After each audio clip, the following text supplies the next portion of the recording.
प्यारे बच्चों, आप सभी का शिक्षा नौ की इस एजुकेशनल यूट्यूब चैनल पे स्वागत है। तो प्यारे बच्चों, यहाँ पे क्लास 10 के साइंस यानी कि विज्ञान का बिल्कुल ओरिजिनल पेपर लेके आ चुके हैं। इससे पहले जो आपको पता है प्यारे बच्चों, हिंदी और संस्कृत का पेपर जैसा लेके आए थे ना प्यारे बच्चों, आपके एग्जाम में सभी क्वेश्चंस लड़ चुके थे। तो वही उसी तरह यहाँ पे क्लास 10 के साइंस का बिल्कुल ओरिजिनल क्वेश्चन पेपर लेके आ चुके हैं। प्यारे बच्चों देख सकते हैं, आपके पेपर कुछ इस प्रकार देखने को मिलेगा आपको। और यहाँ पे जो है ना प्यारे बच्चों, टोटली यहाँ पे 1 से लेकर 40 तक नहीं बल्कि 1 से लेकर 80 तक ऑब्जेक्टिव क्वेश्चंस मिलेंगे, जिनमें से आपको केवल 40% का ही आंसर बतलाना है ना। सेक्शन ए में आपको यही देखने को मिलेगा। तो प्यारे बच्चों, संपूर्ण विद्यार्थी क्या कीजिए कि जो विद्यार्थी क्लास को लाइक नहीं किए हैं और यहाँ पे हमारे इस यूट्यूब चैनल को शिक्षा नाव को सब्सक्राइब नहीं किए, प्यारे बच्चों फटाफट से चैनल को सब्सक्राइब करके बेल आइकन को प्रेस करके ऑल पर जरूर सेलेक्ट कर लीजिएगा प्यारे बच्चों। और क्वेश्चन पेपर यहाँ पे सब्जेक्टिव का भी सॉल्यूशन देंगे, और सॉल्यूशन सब्जेक्टिव का उसी को दिया जाएगा प्यारे बच्चों जो हमारे इस यूट्यूब चैनल को सब्सक्राइब करेगा ना।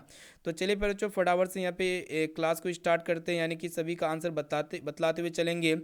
तो प्यारे बच्चों देखिए, यहाँ पे जो फर्स्ट पर्सन आपके एग्जाम में पूछा गया, देखिएगा ध्यान से क्या कह रहा है। आपको बताना है कि किसी प्रकाश स्रोत के सामने एक गेंद को रखने पर उसकी छाया कैसी होती है प्यारे बच्चों, तो वृत्ताकार होती है। ऑप्शन नंबर बी, यहाँ पे एक का ऑप्शन नंबर बी में आपको टिक लगा देना है। प्यारे बच्चों देखिए, यहाँ पे दूसरा नंबर जो प्रश्न पूछा गया है कि समतल दर्पण द्वारा बना प्रतिबिंब जो होता है ना बच्चों, वर्चुअल होता है यानी कि काल्पनिक होता है, यानी कि दूसरा का ऑप्शन नंबर बी में आपको टिक लगा देना है। अब आइए बाबू देखते हैं यहाँ पे नेक्स्ट क्वेश्चन, देखिएगा ध्यान से क्या कह रहा है। आपको बताना है कि सरल सूक्ष्मदर्शी में किसका उपयोग होता है, यानी कि जो सिंपल माइक्रोस्कोप होता है उसमें आपका कन्वेक्स लेंस का उपयोग होता है, उत्तल लेंस का उपयोग होता है। ऑप्शन नंबर सी इसका राइट आंसर हो जाएगा। अब आइए बाबू देखते हैं यहाँ पे चौथा नंबर प्रश्न जो पूछा गया है कि उत्तल लेंस की क्षमता, यहाँ पे एक डायोप्टर दिया हुआ, तो उस लेंस की फोकस दूरी ना पूछ रहा है।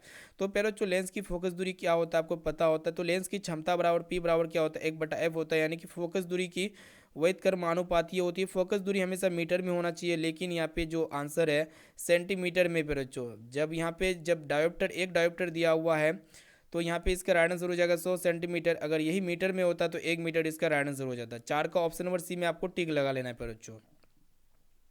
अब आइए बाबू देखते हैं यहाँ पे नेक्स्ट क्वेश्चन की तरफ बढ़ चलते हैं। देखते हैं यहाँ पे अगला प्रश्न जो आपके एग्जाम में पूछा गया, ध्यान से देखिएगा। आपको बताना है कि निर्वात में प्रकाश की चाल जो होती है ना बच्चों, कितना होती है, 3 × 10⁸ मीटर प्रति सेकेंड होती है, जो कि यहाँ पे बी वाला ऑप्शन इसका राइट आंसर हो जाएगा प्यारे बच्चों। देखिए यहाँ पे नेक्स्ट क्वेश्चन क्या अगर आपको बताना है कि एक एंगस्ट्रम का जो मान होता है ना प्यारे बच्चों, 10⁻−10 मीटर होता है, जो कि यहाँ पे बी वाला ऑप्शन इसका राइट आंसर हो जाएगा। अब आइए बाबू देखते हैं यहाँ पे नेक्स्ट क्वेश्चन जो देखिएगा ध्यान से क्या कह रहा है। आपको बताना है कि फोटोग्राफिक कैमरा का जो अभिदृश्य लेंस होता है ना बच्चों, कौन सा लेंस होता है, तो उत्तल लेंस होता है, जो कि यहाँ पे 7 का बी नंबर ऑप्शन सही उत्तर हो जाएगा। प्यारे बच्चों यहाँ पे देखिए 8वां नंबर प्रश्न क्या कह रहा है कि निम्नलिखित में से किसका अपूर्णांक सबसे कम होता है, तो पानी का अपूर्णांक सबसे कम होता है प्यारे बच्चों। ऑप्शन नंबर सी इसका राइट आंसर हो जाएगा। देखिए यहाँ पे क्या कह रहा है, आपको बताना है कि यदि प्रकाश की चाल निर्वात में सी हो तो कांच में प्रकाश की चाल होगी प्यारे बच्चों 2c/3 हो जाएगा, जो कि यहाँ पे 9 का ऑप्शन नंबर सी इसका राइट आंसर हो जाएगा। अब आइए बाबू देखते हैं यहाँ पे नेक्स्ट क्वेश्चन। सभी क्वेश्चंस का आंसर यहाँ पे 100% यहाँ पे क्या बता रहे पर जो करेक्ट बताते हुए चल रहे हैं। और ये क्वेश्चन पेपर जो ना पर जो 1000% आपका रियल क्वेश्चन पेपर आप लोग मैच करा लीजिएगा कल पर बच्चों। और देखिए यहाँ पे नेक्स्ट क्वेश्चन क्या कर आपको बताना है कि यदि जल एवं कांच के निर्वात के सापेक्ष अपूर्णांक दिया हुआ है, तो जल के सापेक्ष अपूर्णांक का मान जो होगा ना बच्चों कितना हो जाएगा, 10 का ऑप्शन नंबर यहाँ पे देख सकते हैं डी राइट आंसर हो जाएगा 9/8। अब आइए बाबू देखते हैं यहाँ पे क्या कह रहा है। आपको बताना है कि निम्नलिखित में से कौन नेत्र का रंगीन भाग होता है, तो पहले बच्चों परिताड़ी का नेत्र का रंगीन भाग होता है, यानी कि 9 का ऑप्शन नंबर बी में आपको टिक लगा लेना है। अब आइए बाबू देखते हैं यहाँ पे नेक्स्ट क्वेश्चन, ध्यान से देखिएगा क्या कह रहा है। आपको बताना है कि रेटिना प्रकाश को परावर्तित करती है, तो विद्युत सिग्नल को, जो कि यहाँ पे विद्युत सिग्नल में हो जाएगा बच्चों। ऑप्शन नंबर बी इसका राइट आंसर हो जाएगा। अब देखिए बच्चों अगला प्रश्न जो पूछा गया कि पेशियों के शिथिल होने पर अभिनेत्र लेंस की जो फोकस दूरी होती है लगभग 2.5 सेंटीमीटर होती है, जो कि यहाँ पे 13 का राइट आंसर हो जाएगा। Option number A. अब आइए बाबू देखते हैं यहाँ पे नेक्स्ट क्वेश्चन क्या कह रहा है। आपको बताना है कि विद्युत धारा की जो प्रबलता होता है, इसका जो ऐसा ही मात्रक होता है बच्चों एम्पियर होता है, यानी कि यहाँ पे ए वाला ऑप्शन इसका राइट आंसर हो जाएगा। अब आइए बाबू देखते हैं यहाँ पे नेक्स्ट क्वेश्चन की तरफ बढ़ चलते हैं। यहाँ पे ध्यान से देखिएगा। आपको बताना है कि आर प्रतिरोध वाले एन प्रतिरोधों को समांतर क्रम में जोड़ने पर जो समतुल्य प्रतिरोध निकल के आया ना पर जो क्या आता है आपको पता होगा, R/N होता है, जो कि यहाँ पे 15 का ऑप्शन नंबर बी में टिक लगा देना है। प्यारे बच्चों यहाँ पे आपको बताना है कि 1 HP यानी कि अश्व शक्ति, जिसको हम लोग हॉर्स पावर कहते हैं, ये बराबर होता है 746 वाट के। यहाँ पे देखिए पर बच्चों यहाँ पे जो है ना ऑप्शन नंबर बी इसका करेक्ट आंसर हो जाएगा। अब आइए बाबू देखते हैं यहाँ पे नेक्स्ट क्वेश्चन की तरफ बढ़ चलते हैं। देखिएगा ध्यान से क्या कर रहा है। आपको बताना है कि द्विसूचक की सुई जो होती है ना बच्चों क्या होती है, क्षण चुंबक होती है, यानी कि यहाँ पे बी वाला ऑप्शन इसका राइट आंसर हो जाएगा। यहाँ पे आपको बताना है कि घरेलू विद्युत परिपथ में धनात्मक तार का जो रंग होता है ना, कौन सा कलर का होता है, तो काला रंग का होता है। यहाँ पे ऑप्शन नंबर सी इसका राइट आंसर हो जाएगा। अब आइए बाबू देखते हैं यहाँ पे नेक्स्ट क्वेश्चन, ध्यान से देखिएगा। क्या करा आपको बताना है कि चुंबकीय क्षेत्र रेखा होती है, तो ये प्यारो जो क्या होती है, बंद वक्र होती है, यानी कि यहाँ पे ए वाला ऑप्शन इसका राइट आंसर हो जाएगा ना।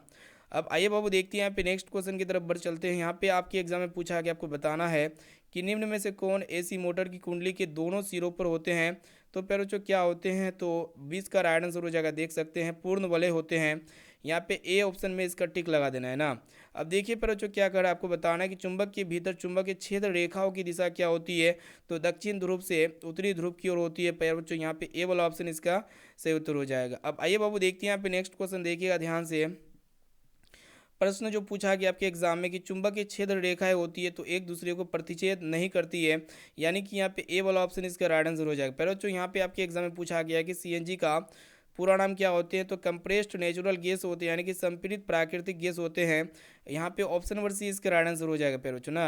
अब आइए बाबू देखते हैं यहाँ पे नेक्स्ट क्वेश्चन क्या कह रहा है, आपको बताना है कि लाल रंग से अधिक तरंगदैर्ध्य वाली किरणों को हम लोग क्या कहते हैं, तो इनमें से कोई पैरोचो, इसमें से कोई नहीं हो जाएगा इसका राइट आंसर ना।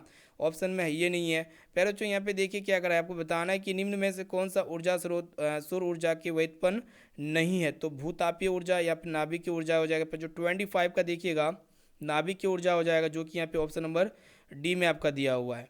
अब यहाँ पे देखिए पर जो क्या कह रहा है कि ग्रीन हाउस गैसों का सबसे ज़्यादा उत्सर्जन होता है, तो कहाँ से होता है, जो जीवाश्म ईंधन से होता है, यानी कि यहाँ पे ऑप्शन नंबर सी में इसका राइट आंसर हो जाएगा। फिर जो देखते हैं यहाँ पे नेक्स्ट क्वेश्चन की तरफ बढ़ चलते हैं। तो पैरोचो यहाँ पे आपको बताना है कि सोलर सेल बना होता है, तो ये सिलिकॉन का बना होता है पैरोचो। 27 का option number C right answer हो जाएगा। यहाँ पे आपको बताना है कि निम्नलिखित में से कौन धोबिया सोडा का अणुसूत्र होता है, तो यहाँ पे देखिए Na2CO3 10H2 होता है, जो कि यहाँ पे ऑप्शन नंबर डी में इसका दिया हुआ राइट आंसर हो जाएगा ना। अब आइए बाबू देखते हैं यहाँ पे नेक्स्ट क्वेश्चन जो आके आपके एग्जाम में पूछा गया, ध्यान से देखिएगा क्या कह रहा है, आपको बताना है कि निम्नलिखित में से कौन संयोजन अभिक्रिया है, तो इनमें से आपको संयोजन अभिक्रिया को पहचानना है। तो संयोजन अभिक्रिया में क्या होती है बच्चों, जिनमें दो तत्व आपस में मिलकर के एक बड़े तत्व का निर्माण करते हैं, जैसे कि यहाँ पे ऑप्शन बी में आपका दिया हुआ है कि कॉपर ऑक्सीजन के साथ रिएक्ट करके कॉपर ऑक्साइड बनाते हैं। यहाँ पे बी वाला ऑप्शन इसका राइट आंसर हो जाएगा बच्चों ना। अब आइए बाबू देखते हैं यहाँ पे नेक्स्ट क्वेश्चन की तरफ बढ़ चलते हैं। ध्यान से देखिएगा, आपके एग्जाम में पूछा गया है कि निम्न में कौन ऑक्सीकरण की क्रिया नहीं है, तो फिर बच्चों यहाँ पे ऑक्सीजन की आवश्यकता अवक्षेपण अभिक्रिया में नहीं होती है। बी ऑप्शन इसका राइट आंसर हो जाएगा। यहाँ पे देखिए क्या करा है कि साग सब्जियों का विघटित होकर के कंपोस्ट बनना किस प्रकार की रासायनिक अभिक्रिया का उदाहरण है प्यारे बच्चों, तो उष्मा क्षैपी, यानी कि इसमें उष्मा का उत्सर्जन होता है। प्यारे बच्चों देखिए यहाँ पे नेक्स्ट क्वेश्चन, यहाँ पे आपको बताना है कि वसायुक्त खाद्य सामग्री को विकृत गंधिता होने से बचाने के लिए उस पदार्थ को क्या कहते हैं बच्चों, तो प्रति अपचायक कहते हैं, यानी कि यहाँ पे 32 का ऑप्शन और बी राइट आंसर हो जाएगा ना जी। अब आइए बाबू देखते हैं यहाँ पे नेक्स्ट क्वेश्चन की तरफ बढ़ चलते हैं। देखिएगा यहाँ पे ब्लीचिंग पाउडर यानी कि विरंजक चूर्ण का यहाँ पे केमिकल फॉर्मूला पूछा जा रहा है, यानी कि रासायनिक सूत्र पूछा जा रहा है प्यारे बच्चों, तो यहाँ पे CaOCl2 हो जाएगा, यानी कि 33 का यहाँ पे आप जो है ऑप्शन नंबर बी में टिक लगा लीजिए ना कल के एग्जाम में। अब देखिए प्यारे बच्चों क्या कह रहा है, आपको बताना है कि हमारे पेट में कौन सा अम्ल पाया जाता है, तो HCl यानी कि हाइड्रोक्लोरिक अम्ल पाया जाता है। यहाँ पे प्यारे बच्चों ऑप्शन नंबर सी इसका राइट आंसर हो जाएगा। अब आइए बाबू देखते हैं यहाँ पे नेक्स्ट क्वेश्चन क्या करा है। यहाँ पे आपको बताना है कि NaHSO4 है, तो ये एक प्रकार क्या होता है बच्चों, इसका pH 7 से कम होता है, यानी कि अम्लीय प्रकृति का ना होता है। यहाँ पे प्यारे बच्चों ऑप्शन नंबर बी इसका राइट आंसर हो जाएगा। देखिए यहाँ पे नेक्स्ट क्वेश्चन क्या करा है कि धात्विय आवर्त सारणी में किस और पाई जाती है प्यारे बच्चों, तो देखिएगा प्यारे बच्चों बाई और केंद्र में ना। यहाँ पे देखिएगा ऑप्शन नंबर बी इसका राइट आंसर हो जाएगा ना, वायु और केंद्र में। अब देखिए बच्चों देखते हैं यहाँ पे नेक्स्ट क्वेश्चन की तरफ बढ़ चलते हैं। देखिएगा ध्यान से, प्रश्न जो आपके एग्जाम में पूछा गया है क्या कह रहा है, आपको बताना है कि स्कूल की घंटी की धातु बना होता है, क्योंकि यह मतलब धातु का ना बना होता है स्कूल की घंटी, क्योंकि यह क्या होता है बच्चों, सोनोरस होता है। Option number C right answer हो जाएगा। देखिए बच्चों क्वेश्चन क्या करा है कि लोहे की परमाणु संख्या कितनी होती है बच्चों, तो यहाँ पे देखिएगा लोहे की परमाणु संख्या 38 का ऑप्शन नंबर डी हो जाएगा, 26 होता है, यानी कि डी में आपको टिक लगा लेना। यहाँ पे आपको बताना है कि टाइटेनियम, क्रोमियम, मैंगनीज तथा जिरकोनियम धातुओं को क्या कहा जाता है, तो सामरिक धातु कहा जाता है। यहाँ पे option number C right answer हो जाएगा बच्चों ना। अब देखिए यहाँ पे नेक्स्ट क्वेश्चन जो पूछा गया है कि शुद्ध सोना होता है बच्चों कितना कैरेट का होता है, तो 24 कैरेट का होता है। इससे आभूषण नहीं बनाया जा सकता है। तो बच्चों यहाँ पे टोटली 40 तक जवाब देने के लिए कह रहा था, तो यहाँ पे हम 40 तक ऑब्जर्व क्वेश्चंस का आंसर बता चुकी है और सभी क्वेश्चंस का आंसर यहाँ पे 110% रियल बताए हुए हैं। और ये आपका असली वाला क्वेश्चन पेपर है बच्चों, आप कल के एग्जाम में जाके देखिएगा, आपको पूरा क्वेश्चंस मैच हो जाएगा ना।